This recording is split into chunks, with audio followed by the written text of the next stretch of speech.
Hello, this is Mrs. Liu. Welcome to Miracle Learning Center. Let us look at this maths question. On a particular map, 2 cm represents 0.8 kilometers.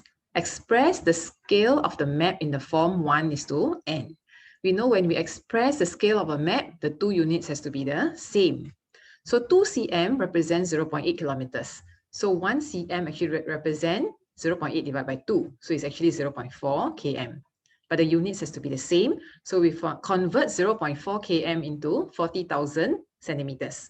So the scale is actually 1:40,000.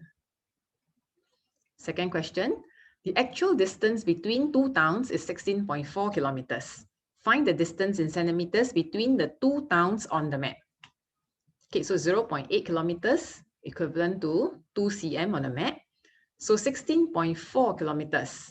Okay, so that will be 2 over 0.8 times 16.4. That will give us 41 centimeters on the map. Okay, C. A forest covers an area of 28 cm square on a map. Find the actual area in square kilometers of the forest. So we know 1 cm represents 0.4 kilometers. But this one we're talking about area. Area, we need to square both sides.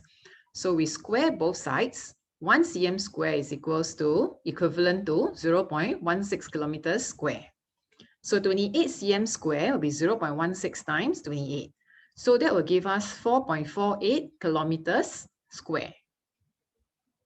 That's all for today. Thank you for joining me. Remember, you are a miracle.